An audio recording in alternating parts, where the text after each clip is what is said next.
नमस्कार साथियों, हमारे YouTube चैनल पे आप सभी का हार्दिक स्वागत है। आज की इस वीडियो सत्र में हम बात करेंगे सत्र 2022-23 के लिए विद्यार्थियों का बेसलाइन आकलन और दक्षता आधारित समूह निर्माण किस प्रकार से करना है। सलाह दर्पण मॉड्यूल में 18 अगस्त 2022 तक करनी होगी बेसलाइन असेसमेंट की एंट्री। बेसलाइन हेतु समय सारणी क्या रहेगी और सलाह दर्पण पर एंट्री किस प्रकार से करनी होगी, ये सारी जानकारी हम वीडियो के माध्यम से देखने वाले हैं। तो आप वीडियो को शुरू से अंत तक जरूर वॉच करें। यदि आपने हमारे चैनल को अभी तक सब्सक्राइब नहीं किया है तो चैनल को सब्सक्राइब अवश्य कर लें, घंटी को प्रेस करते हैं ताकि इस प्रकार के महत्वपूर्ण एजुकेशनल वीडियोस की नोटिफिकेशन आपको समय पर। यहाँ पर हम बात करते हैं कार्यालय निदेशक माध्यमिक शिक्षा राजस्थान बीकानेर से, यानी कि समस्त मुख्य जिला शिक्षा अधिकारी एवं पदेन जिला परियोजना समन्वयक समग्र शिक्षा, समस्त जिला शिक्षा अधिकारी मुख्यालय माध्यमिक एवं प्रारंभिक शिक्षा, समस्त मुख्य ब्लॉक शिक्षा अधिकारी एवं ब्लॉक संदर्भ केंद्र प्रभारी समग्र शिक्षा, समस्त पीईओ और यूसीईओ, समस्त संस्था प्रधान सरकारी और गैर सरकारी विद्यालय। इसका विषय है शैक्षिक सत्र 2022-23 में विद्यार्थियों की बेसलाइन यानी कि बेसलाइन असेसमेंट एवं दक्षता आधारित समूह निर्माण के संबंध में है। इस आदेश के अनुसार विषयांतर्गत प्रासंगिक पत्रों के क्रम में RKS MBK के तहत रेमेडिएशन कार्यक्रम के प्रथम चरण में यानी कि जुलाई से सितंबर सत्रारंभ के 10 दिवस के भीतर विद्यार्थियों के लर्निंग लेवल के जांच के लिए बेसलाइन असेसमेंट कराया जाना है। और यह बेसलाइन असेसमेंट वर्कबुक में 10 अभ्यास वर्कशीट के बाद दिया गया है, यानी कि जो इस बार वर्कबुक्स डिस्ट्रीब्यूट की गई हैं उन वर्कबुक्स में 10 अभ्यास के बाद में ये बेसलाइन असेसमेंट है। बेसलाइन असेसमेंट विद्यार्थियों द्वारा करवाए जाने हेतु निर्देशित किया गया था और विद्यालय में बेसलाइन असेसमेंट की प्रक्रिया पूर्ण नहीं भी है, उनके लिए रेमेडिएशन कार्यक्रम के सुचारू प्रारंभन के लिए बेसलाइन आकलन और दक्षता आधारित समूह निर्माण के हेतु समय सीमा का पुनः निर्धारण किया गया है, जो कि इस प्रकार से है। रेमेडिएशन कार्यक्रम के प्रथम चरण में विद्यार्थियों के लर्निंग लेवल के जांच के लिए वर्कबुक्स में 10 अभ्यास वर्कशीट के बाद दिए गए। बेसलाइन आकलन विद्यार्थियों द्वारा करवाना है। जिन विद्यालयों में वर्कबुक उपलब्ध नहीं हुई है अभी तक, उनके संस्था प्रधान और शिक्षकों को समसा पोर्टल जो rajsamsa.nlc.in अथवा यहाँ पे एक लिंक भी दिया है से वर्कबुक में से बेसलाइन आकलन सीट डाउनलोड कर शिक्षक को उपलब्ध करवाएंगे, जिसे शिक्षक विद्यार्थियों को बोर्ड पर लिखकर अथवा जैसे भी उनके पास में सुविधा हो प्रिंट करवाकर विद्यालय की व्यवस्था अनुसार उपलब्ध कराएं। विद्यार्थियों द्वारा बेसलाइन असेसमेंट पूरा करने के बाद शिक्षकों को इसकी जाँच करनी है तथा विद्यार्थियों द्वारा दिए गए सही उत्तरों की संख्या की गणना करनी है और प्रत्येक सही उत्तर का 1 अंक होगा। इसी तरह से विद्यार्थी बेसलाइन असेसमेंट वर्कबुक में अथवा वर्कबुक उपलब्ध न होने की स्थिति में स्वयं की नोटबुक में करेंगे। बेसलाइन आकलन में विद्यार्थी के प्रदर्शन का वर्कबुक में रिकॉर्ड संधारण किया जाना है तथा इसकी प्रविष्टि सलाह दर्पण मॉड्यूल में दिनांक 5 अगस्त से प्रारंभ की जाएगी, जो कि प्रारंभ हो चुकी है। इसके आधार पर शिक्षकों द्वारा विद्यार्थी समूहीकरण कर विद्यार्थी के लर्निंग लेवल पर आधारित आवश्यक सहायता प्रदान की जानी है।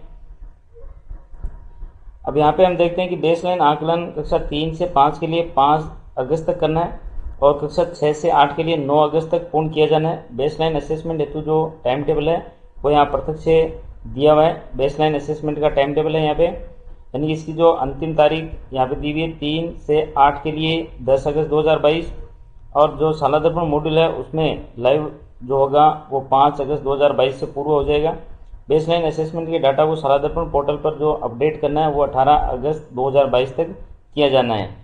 अब ये सलाह दर्पण पर बेसलाइन असेसमेंट के डाटा किस प्रकार से अपडेट होंगे और हमें किस प्रकार से करना है ये आपको नेक्स्ट वीडियो में मिलेगा। तो यहाँ पे हम बेसलाइन असेसमेंट का टाइम टेबल जो है समय सारणी वो देख लेते हैं। जैसे कक्षा 3, कक्षा 4 और कक्षा 5 के लिए, कक्षा 6 के लिए, 7 के लिए, कक्षा 8 के लिए, यानी इन सब के लिए 5 अगस्त, 8 अगस्त और 10 अगस्त, यानी कि यहाँ पे 3 तारीखें यहाँ पे दी हुई हैं। सबके लिए सेम ही तारीख है 5, 8, 10, 5, 8, 10 अगस्त और इसका समय रहेगा 9:30 बजे से 10:30 बजे तक। और डेटा को सलाह दर्पण पोर्टल पर अपडेट करने की जो तिथि है वो है 18 अगस्त 2022, यानी 18 अगस्त 2022 तक इनके बेसलाइन असेसमेंट के डाटा आपको सलाह दर्पण पोर्टल पर अपडेट करने हैं।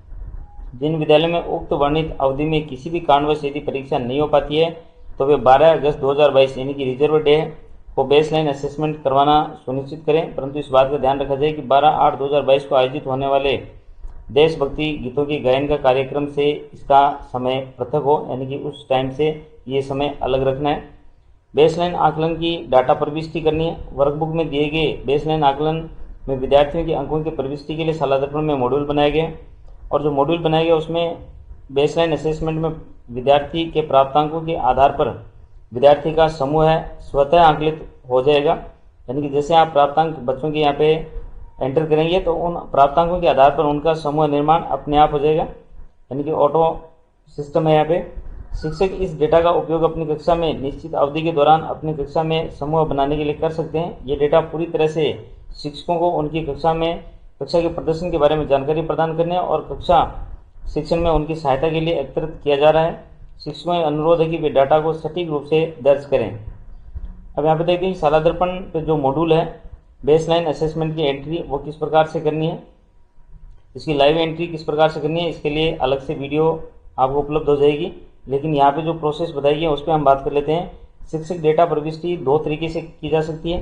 पहला है विद्यालय लॉगिन के माध्यम से और दूसरा है स्टाफ लॉगिन के माध्यम से। यानी शालादर्पण पर बेसलाइन असेसमेंट का मॉड्यूल आपको मिलेगा, यानी कि ये यहाँ पे स्कूल लॉगिन के माध्यम से बताया गया है। स्कूल लॉगिन में क्या करना है कि विषयाध्यापक बेसलाइन, अब यहाँ पे बात आती है विषयाध्यापक की, तो विद्यालय लॉगिन पर विषयाध्यापक की एंट्री आवश्यक रूप से की जानी है, अन्यथा बेसलाइन असेसमेंट की एंट्री नहीं हो पाएगी।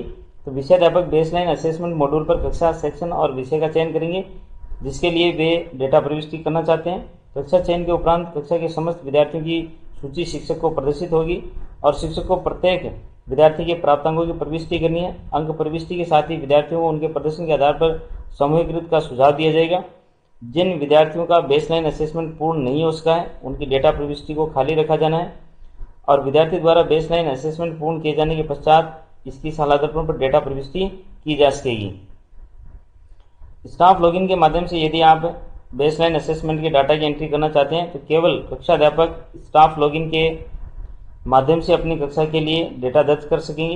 यानी केवल जो कक्षाध्यापक हैं वही अपनी कक्षा के विद्यार्थियों के डेटा की प्रविष्टि कर पाएंगे। यहाँ पे विषयाध्यापक के रूप में आप एंट्री नहीं कर पाएंगे। संस्था प्रधान ये सुनिश्चित करें कि बेसलाइन असेसमेंट के डाटा प्रविष्टि से पूर्व क्लास टीचर मैपिंग और सब्जेक्ट टीचर मैपिंग संबंधी जो कार्य है वो अवश्य पूर्ण कर लें।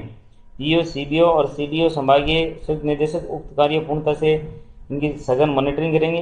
कक्षाध्यापक बेसलाइन असेसमेंट मॉड्यूल पर कक्षा, सेक्शन और विषय का चयन करेंगे जिसके लिए वे डाटा प्रविष्ट करना चाहते हैं। यानी यहाँ पर भी प्रोसेस सेम ही रहेगी। शिक्षक को प्रत्येक विद्यार्थी के प्राप्तांकों की प्रविष्टि करनी होगी और अंक प्रविष्टि के साथ ही विद्यार्थियों के प्रदर्शन के आधार पर समूह निर्माण के लिए उनको सुझाव देना होगा।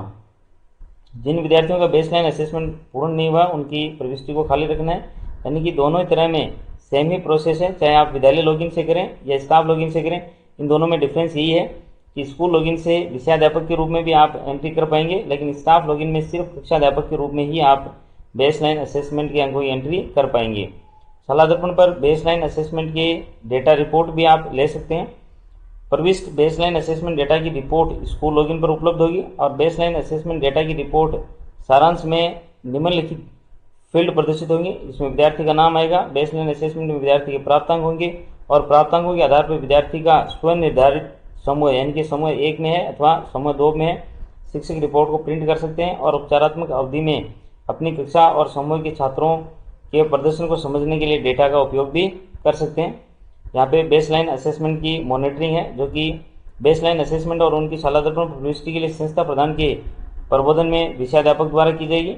संस्था प्रधान और संबंधित पीओ प्रत्येक विद्यालय में असेसमेंट की विजिट कर मॉनिटरिंग भी करेंगे। बेसलाइन असेसमेंट के डेटा को शालादर्पण पर अपडेट करना, यानी शिक्षकों द्वारा 5 अगस्त तक 3 से 5 का बेसलाइन आकलन और 9 अगस्त तक कक्षा 6 से 8 तक के बेसलाइन आकलन किया जाकर शालादर्पण मॉड्यूल में आगामी 3 दिवस में प्रविष्टि की जानी है। प्रविष्टि संस्था प्रधान द्वारा संबंधित अध्यापक से कराई जाएगी। बेसलाइन असेसमेंट के आधार पर विद्यार्थी की ग्रुपिंग किस प्रकार से होगी, यानी कि वर्कबुक जो दी हुई है उसमें बेसलाइन आकलन होगा। बेसलाइन आकलन में प्रदर्शन के आधार पर लर्निंग लेवल के अनुसार विद्यार्थियों के 2 समूह होंगे। पहला जो समूह होगा उसमें बेसलाइन आकलन में 60% से अधिक स्कोर करने वाले विद्यार्थी और दूसरे समूह में होंगे 60% से कम अंक या स्कोर करने वाले विद्यार्थियों का समूह 2 रहेगा। संस्था प्रधान सत्र बीतने के साथ विद्यार्थी की प्रगति को देखकर विद्यार्थी समूह को स्वयं के स्तर पर परिवर्तित करने के लिए भी अधिकृत रहेंगे। समूहकरण में संस्था प्रधान द्वारा यह आवश्यक रूप से सुनिश्चित किया जाएगा कि विद्यार्थी में हीन भावना नहीं आए और कोई शिकायत प्राप्त होने पर संस्था प्रधान द्वारा उसका त्वरित निस्तारण किया जा सके। बेसलाइन असेसमेंट और दक्षता आधारित समूह निर्माण की सघन मॉनिटरिंग उपयुक्त निर्देशानुसार प्रत्येक कार्यालय यानी कि जेडी, सीडीओ, डीओ और सीडीओ तथा विद्यालय के संस्था प्रधानों को करनी है। पत्र में प्रदत्त निर्देशों के अनुरूप ही विद्यालयों में बेसलाइन असेसमेंट और दक्षता आधारित समूह निर्माण समयबद्ध शिक्षण प्रारंभ करवाना है। इस प्रकार से बेसलाइन असेसमेंट किस प्रकार से लेना है, बेसलाइन असेसमेंट की शाला दर्पण पोर्टल पर एंट्री किस प्रकार से करनी है और ये एंट्री विद्यालय लॉगिन और स्टाफ लॉगिन पर किस प्रकार से होगी, इसका टाइम टेबल क्या रहेगा यानी समय सारणी क्या रहेगी, ये सारी जानकारी आज की इस वीडियो के दौरान हमने देखी है। मुझे उम्मीद है आपको ये वीडियो जरूर पसंद आई होगी। वीडियो पसंद आए तो वीडियो को लाइक और शेयर जरूर करें। वीडियो को अंत तक देखने के लिए आप सभी का धन्यवाद।